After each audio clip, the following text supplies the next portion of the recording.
Hello and thank you for joining this edition of Reality Check. Now, let's have a think about what we all fantasize about in this UAP UFO subject. All we really want is for somebody in the know to stand up somewhere on a stage and tell it like it really is, spill his guts, reveal all, and we can all go home and get on with our lives. Well, to some degree, that's what a lot of people are saying Colonel Karl Nell did, the former director of the UAP task force for the Pentagon, when he stood up on stage in New York City in front of the SALT conference attendees on the 21st of May. Here's the million-dollar question. Do you believe that a higher form of non-human intelligence has visited this planet? Right. So non-human intelligence exists. Non-human intelligence has been interacting with humanity. This interaction is not new, and it's been ongoing. And there are unelected people in the government that are aware of that.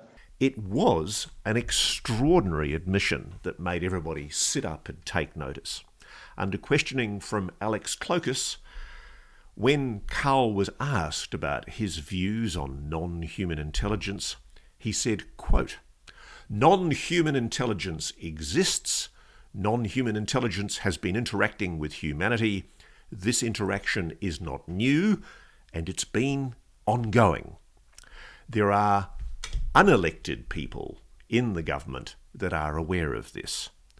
And then Alex asked him, "How confident are you that this is true?" Quick as a flash, he responded, "There is zero doubt." Karl, that is quite a bold statement. I'm wondering, and I'm curious, how confident are you that that is true? There's zero doubt. That was the moment. That was one of the most fun moments in the last few years, to see somebody who clearly knows all, somebody who's cleared for top secret SCI material, telling it like it really is. So Colonel Karl Nell, we doffs our hat to you. And it's not just any bloke we're talking about here. Colonel Karl Nell, if he'd stayed in the military, would likely have become a brigadier general. This is one very senior US Army officer. He's ex-US Army Space Command, ex-Northrop Grumman, ex-Lockheed Martin, ex-Bell Labs, ex-CTO for a $2 billion company, a former Reserve Army Brigade commander, a former senior advisor to the Vice Chief of Staff of the Army, a Deputy Chief of Staff to the Combatant Command, the man who advised Army Futures Command on the reorganisation of the Army Reserves, the largest since the 1970s, and a former director of the Pentagon's UAP task force. This is one high-powered bloke. I first met Karl late last year at the Seoul conference, and then earlier on this year in Washington, D.C. He's a very softly spoken, calm guy, and you can see how he developed his qualities of leadership. He's a very impressive guy. One of the things that we can explore is the issue that he's being criticised for, because a lot of people across social media, the usual suspects, are saying, where's the evidence? They're suggesting it's all a big yawn, that what he said really wasn't anything new, and to some degree, they're right. It wasn't anything new. What Colonel Nell said has been said by Lou Elizondo, David Grush, and Chris Mellon, and many others. It was the way he said it.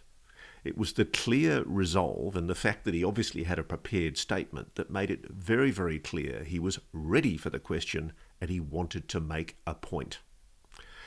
It's interesting also to note that Colonel Nell was one of the primary sources for Leslie Kean and Ralph Blumenthal's original news story that broke the David Grush allegations and backed the veracity of the David Grush allegations, citing themselves as first-hand witnesses.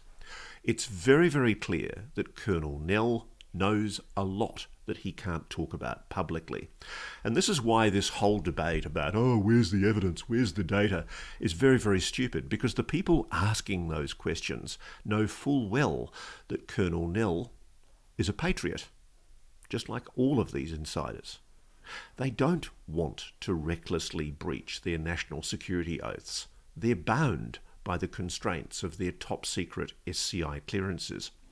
Now, that doesn't mean that the story's never going to get told. What it means, though, is that there has to be a controlled narrative to what we, the public, get told. Now, I hate that as much as you do. I'm a journo. I want to find things out and dig up secrets. And if I can, I will.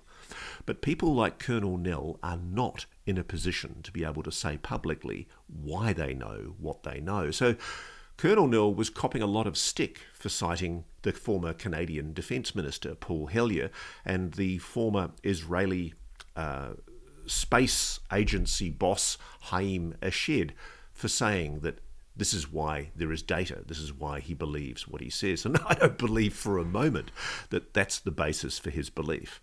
I think he duck passed, and Alex kind of let him off the hook by not following up with another question, which is, do you have first-hand knowledge? What knowledge do you personally have that has informed you as to why you know that NHI are engaging with humanity and have been doing so for a very long time?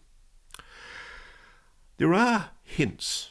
That biography I read you was a biography that Karl himself gave to the SALT conference. But when I went back and had a look at his LinkedIn, prompted by a very kind member of the audience here, I noticed what my audience friend had pointed out, which is that Karl didn't mention one period of service he had right back in the early 2000s when he was working for DIA, the Defence Intelligence Agency, as a Tech Int operations officer. And whilst he was working for Operation Iraqi Freedom in the Middle East, he was in charge, or he was one of the people planning with the so-called Foreign Material Program. And he served as the J2, which is essentially the primary intelligence officer, for the one-star Combined Joint Captured Materiel Exploitation Center, the JCMEC, in Iraq. Now, that's quite significant to me because the FMP, the Foreign Material Exploitation Program, is where I'm hearing a lot of this alleged retrieval operation internationally is being conducted with America's Five Eyes allies, including Australia, New Zealand, Canada, and the UK. When there is allegedly a retrieval of some kind of exotic technology, be it foreign adversary or something else, quite often allies like Australia, the UK, Canada, and New Zealand are called in to assist. And that's where I thought it was very telling that the Foreign Material Program is something on Karl Nell's CV that he didn't mention to SALT. This current cycle happened last December with the Schumer amendment, and then it got rolled back. It was defeated in the House. And so it remains to be seen, if the process is going to continue. One hopes and can maybe draw a little bit of confidence that maybe this will come around is the colloquy that Senator Schumer and Senator Rounds had back in December. After their amendment got killed, they basically went on the Senate floor and articulated their rationale for the legislation. And I think Senator Schumer, to quote him, almost said it was a travesty that this did not pass. The United States government has gathered a great deal of information about UAPs over many decades, but has refused to share it with the American people. We've also been notified by multiple credible sources that information on UAPs has also been withheld from Congress, which, if true, is a violation of the laws requiring full notification to the legislative branch. Not everything that we wanted, but we'll continue to move forward and find additional transparency. So this is, a bipartisan colloquy on a topic that I guess most people would probably consider fringe, and yet these two senators felt the need to do that and to double down on their desire to see this through. Yeah. So hopefully we'll see maybe a reintroduction of some version of that this summer with the goal of maybe putting it into the NDAA by the end of the year. One of the other things I think we should talk about is the fact that what came out of Colonel Nell's speech to SALT was that he's intimating that there's going to be another tilt at bringing the Schumer Amendment, the key protections for whistleblowers who want to come forward about UAPs. He wants another go at getting that Schumer Amendment before the Congress into the NDAA, the National Defense Authorization Act, before the end of the year. And he's not saying categorically that he thinks we are going to see disclosure. In fact, he said quite wearily and resignedly to Alex, this sort of disclosure emphasis has come and gone over time. And so this is not the first time we've arrived at this stage. He said, I would suggest that maybe the peak of this current cycle happened last December with the Schumer Amendment, and then it got rolled back and was defeated in the House.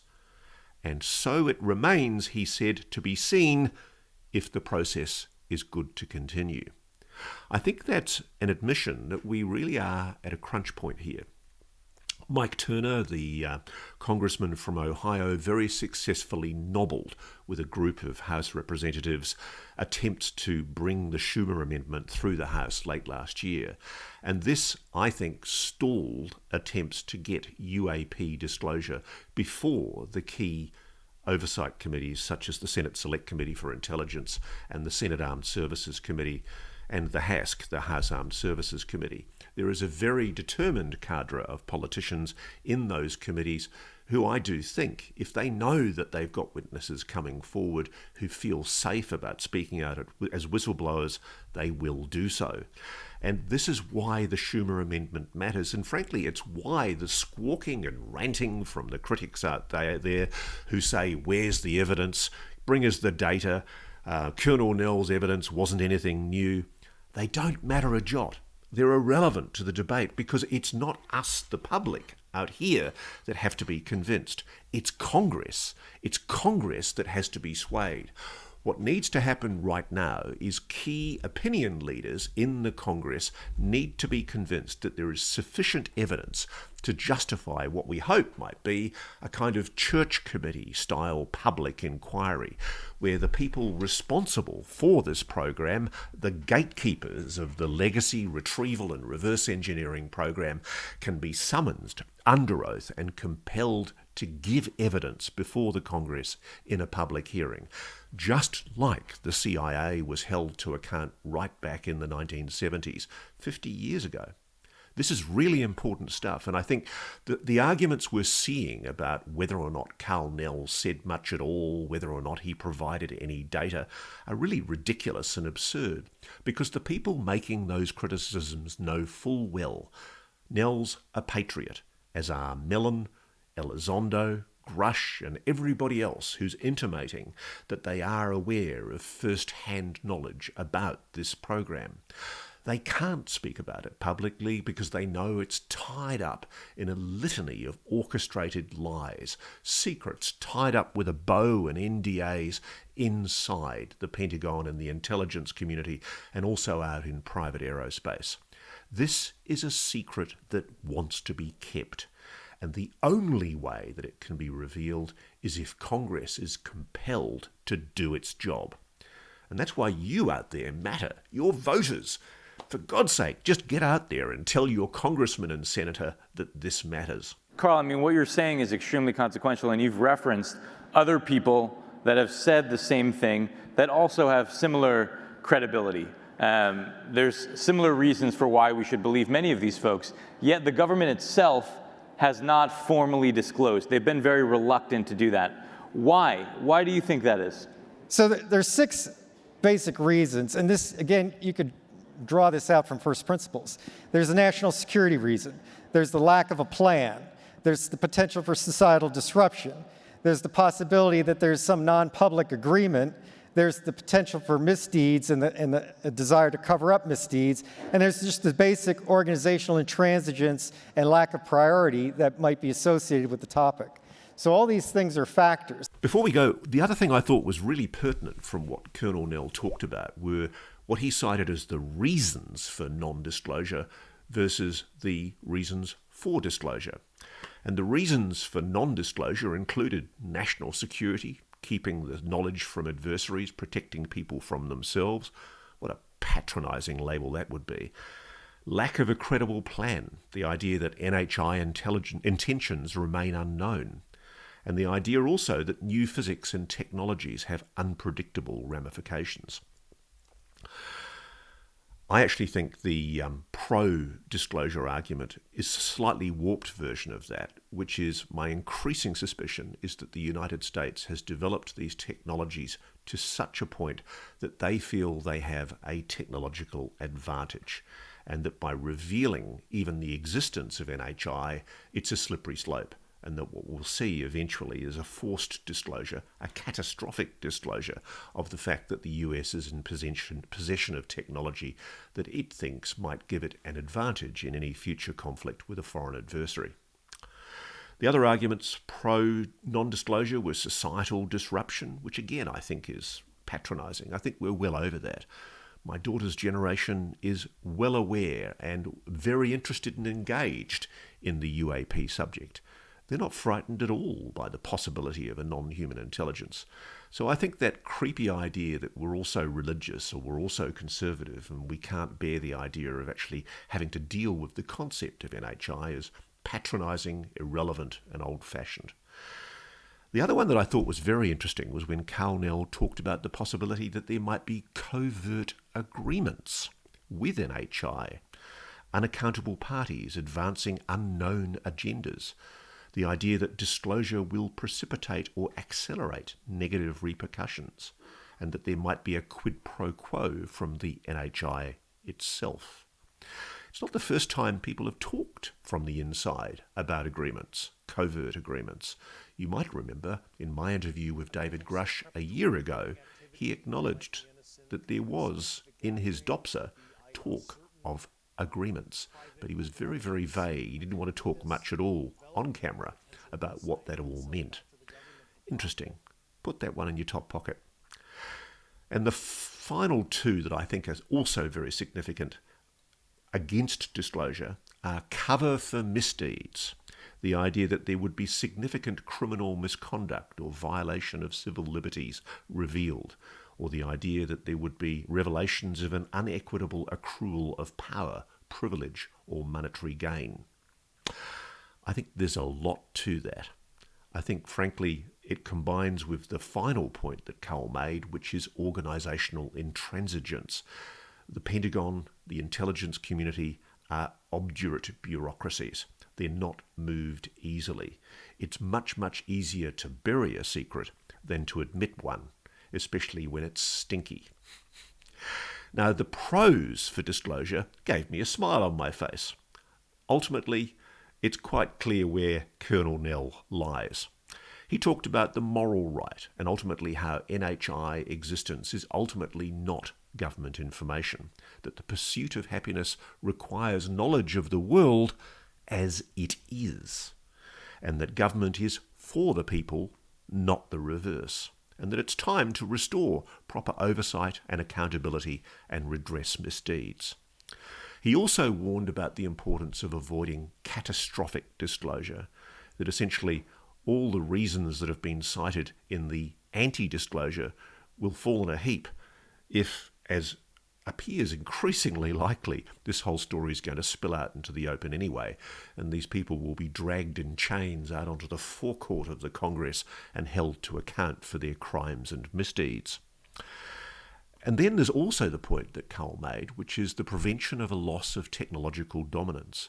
The idea that, again, I increasingly hear from people on the inside that one of the things that is constraining our ability to understand this technology is the fact that the way we are doing the research, the way we are doing the science inside this legacy program is completely antithetical to good science.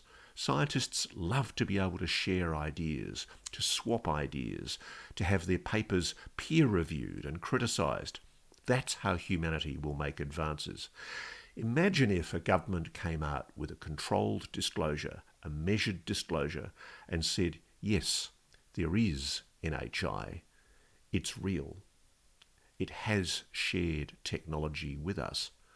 But we are not going to tell you the detail of what that is, because to do so might give evil people, bad people, potential foreign adversaries, an advantage that we don't want them to have. I actually think that's a perfectly reasonable argument. And wouldn't it be wonderful if we could have a collaboration like the Manhattan Project that finally cracks this technology once and for all? I suspect that's where Colonel Karl Nell lies. And full marks to him, I doff my hat to him. The man is a patriot. He showed great courage by speaking on the stage the way he did, and so does every other insider who's spoken out publicly. We should back them and we should support them. That's all for Reality Check this week. I'm doing a shortened show because I'm getting on a plane. I'm flying to Huntsville, Alabama, where the Scientific Coalition for the Studies of UAPs is having its annual conference. And I, for my sins, a journalist who believes in UFO conspiracies no less, am speaking to a room full of scientists. I won't deny it's daunting, intimidating, but I promise you it's going to be fun. Thanks very much. See you next time.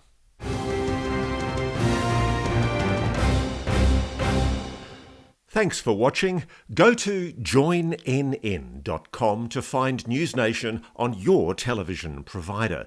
And please don't forget to click that red subscribe button to ensure you get more of NewsNation's unbiased and fact-driven news coverage.